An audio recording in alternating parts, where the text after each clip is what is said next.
Ayan, Professor, nakikita na po natin ngayon si Vice President Sara Duterte, dumating na rin sa voting precinct. So, tuloy lang yung pagtalakay natin. This election na midterm, mas personal at emotional, Professor. Tama. Oo. Tinignan natin yan kasi nga yung mga Pilipino, sa tingin ko, yung election is more and more an expression ng kanilang anumang emosyon, yung nararamdaman nila. Ngunit hindi lang nila nararamdaman yung personally, marahil nakaka-relate sila o na ipaparating ng mga kandidato, yung emosyon ng mga kandidato. Tapos medyo pag nakaka-relate sila, nadadala nila yon sa kanilang desisyon sa pagboto.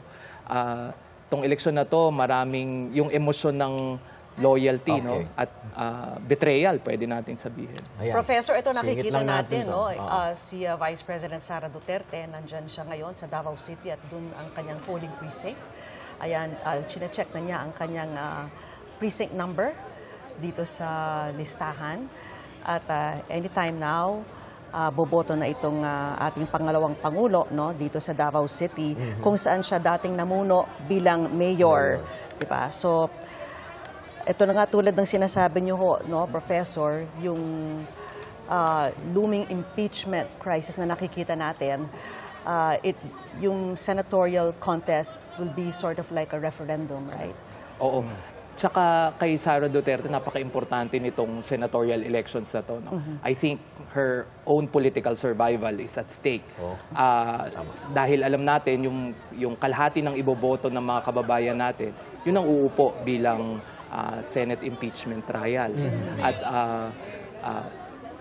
kahit 2/3 pa yung kailangan, no? More than 2/3 to convict, at alam natin na siya mismo nagsabi na political process yung impeachment, kailangan ma-assure na for her, no, kung interest niya yung pag-uusapan, na ma-acquit siya, no, sa impeachment na to, because yung likely na outcome hindi lamang yung hindi na siya magiging vice-presidente, but yung possible na perpetual disqualification. I think yun yung mas maigting na kailangan bantayan, kasi as Vice President, wala naman talaga siyang trabaho kundi maging constitutional successor. At ngunit yung perpetual disqualification, kasi alam naman natin na isa siya sa, in fact, sa ngayon, pinakamalakas na contender sa 2028 presidential elections, ayon sa surveys. Pero nag-mature na ba ang botante? Gayong sa paliwanag mo nga, parang more on family feud, no? Yung nakikita nating batayan ng kanilang desisyon? Igan, sa buong Asia tayo may pinakamatagal na karanasan sa eleksyon. No? At supposedly dapat habang tumatagal tayo sa ganitong proseso, may voting maturity, no? Ngunit sa kasawiang palad, no, sa mga pag-aaral natin, no, wala pa tayo doon. At kung titignan natin, no, yung mga binoboto ng mga tao, kumpara na lang natin yung Senado nung dekada 70, dekada 80, ibang-iba yung kalidad, no? At sa tingin ko, dahil mismo yung mga politiko natin, hindi inaangat yung standards. No? Sa tingin ko, hindi sila nag-oorganisa bilang mga lehitimong at organisadong political parties. Hindi usapan yung plataforma, hindi usapan yung mga issues, kundi celebrity, dinastiya, at popularidad. No? Pero, Prof, sorry, Vicky. Nabanggit natin na parang hindi nagmamature yung ating electorate. Ano? Pero sa isang banda, meron din naman mga sumusubok na pag-usapan yung mga plataforma.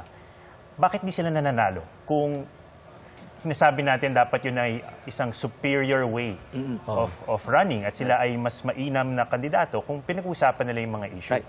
Totoo yan, Atom, no? Hindi naman sa dahil walang ibang mapagpilian, no? Merong mga nangangahas na baguhin yung kultura ng political competition sa Pilipinas. Ngunit masyadong nadedehado sila ng sistema. No? Alam natin na isang malaking development, nagiging mahal yung pagtakbo. Nakita natin yung ibang spending in the billions of pesos.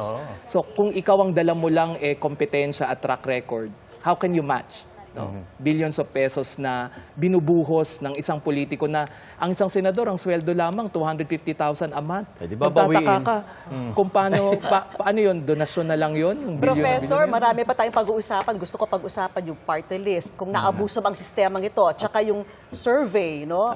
Anong benefit sa atin ng mga survey?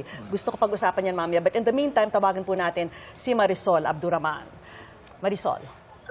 Vicky, yes, sa mga oras na ito ay kasalukuyang na bumuboto si Vice President Sara Duterte. Pagdating niya dito sa Don Daniel Aguinaldo National High School, ay agad siyang pumunta doon sa voters list registration kung saan verify niya ang listahan at ang makakuha nga ng confirmation ay agad nang dumiretso ang Vice President dito sa assigned classroom or itong precinct kung saan siya rehistrado.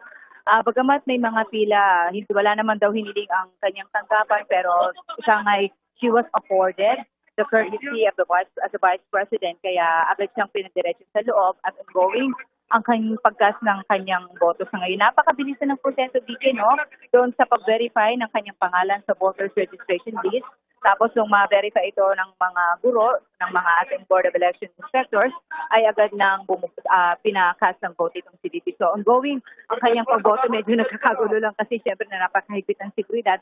At syempre ang dami rin nagkakagulo dito bukod sa atin na nagko-cover ay napakadami rin ng mga ilang botante na gusto rin makita ang VP. So inaasahan natin, DJ, na magiging mabilis ang itong proseso. At kung mapapansin niyo din sa ating live na kuha, normally nasa 20 ang number of persons na nakakaboto at a given time, pero nilimit nila ito sa 12 lang para hindi raw maging masyadong siksikan at may enough space ang mga boboto, Vicky. So after nito, magkakaroon, we believe, Vicky, as per schedule na binigay sa atin kanina, magpapa-unlock ng panayam itong si Vice President Duterte matapos siyang bumoto. Kasama niya ang kanyang asawa na si Atty. Man Scarpio na sa loob din. And we believe, although I cannot see him really directly kung nagkakasing siya ng kanyang vote, pero sabay niyang dumating dito kanina at yun, ongoing ang kanilang pagboto. So, magbibigay tayo ng update maya-maya, Vicky, no? Hinggil pa rin sa mga kaganapan dito sa Davao City. Balik sa'yo, Vicky.